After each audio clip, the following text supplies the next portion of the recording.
बड़ मुश्किल मिले हैं संगी रे, मानुष जन्म अवतार गा। ऐसे कर्म तैं कर ले जेला, सुरत करे संसार गा। ओ लाख जतन कर ले रे संगी, होनी तो होके रहीगा। हाँ शीशा के महल मां चाहे लुका जा, एक दिन माटी मां मिलेला पर हीगा।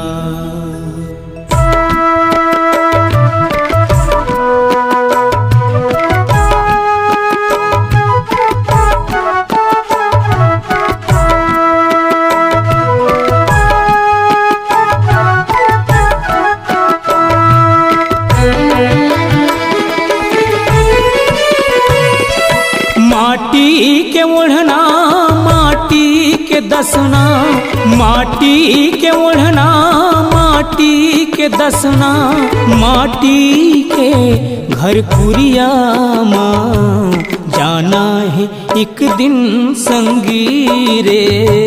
छोड़ के महल दुनिया ला जाना है एक दिन संगी रे। छोड़ के महल दुनिया ला, माटी के ओढ़ना माटी के दसना, माटी के घर कुरिया माँ जाना है एक दिन संगी रे।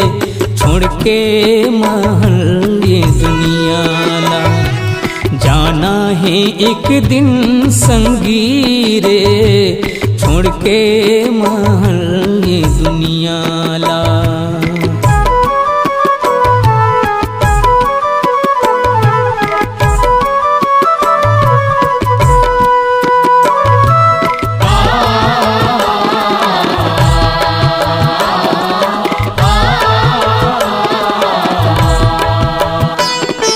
यही माटी के दसना मसो गए भीम अर्जुन पांचों भाई।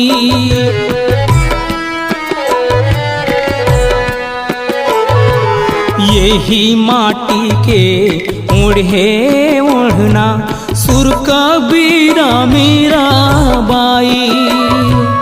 यही माटी के दसना मसो गए भीम अर्जुन पांचों भाई। यही माटी के ओढ़े ओढ़ना सुर कबीरा मीरा बाई। राजा हजाही रंक हजाही, राजा हजाही रंक हजाही, जाही संग जहुरिया जाना है एक दिन संगी रे। छोड़ के महल दुनिया ला जाना है एक दिन संगी रे। छोड़ के महल दुनिया ला।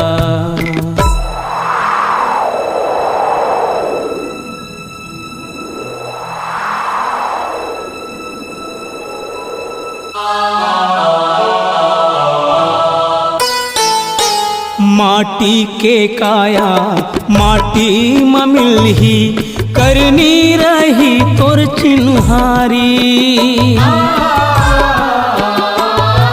नाम अमर तैं कर ले रे संगी, छोड़ कपट झुटला बारी। माटी के काया माटी में मिलही, करनी रही तोर चिन्हारी। नाम अमर तैं कर ले रे संगी, छोड़ कपट झुटला बारी। नाती हरोही बेट बेटी हरोही, नाती हरोही, बेटी हरोही, रोही बेटा बहुरिया। जाना है एक दिन संगी रे, छोड़ के महल ये दुनिया ला। जाना है एक दिन संगी रे, छोड़ के महल ये दुनिया ला। माटी के ओढ़ना माटी के दसना, माटी के ओढ़ना माटी के दसना, माटी के घर कुरिया माँ। जाना है एक दिन संगी रे, छोड़ के महल ये दुनिया ला। जाना है एक दिन संगी रे, छोड़ के महल ये दुनिया ला। छोड़ के महल ये दुनिया ला, छोड़ के महल ये दुनिया ला। अगर आप अपनी आवाज को एक नया आयाम देना चाहते हैं तो चले आइए मल्टी ट्रैक डिजिटल रिकॉर्डिंग के लिए संपर्क करें HK म्यूजिक कंपनी, कोटा डबरी, चांपा, छत्तीसगढ़। मोबाइल नंबर है 9329238487 और 8085380339।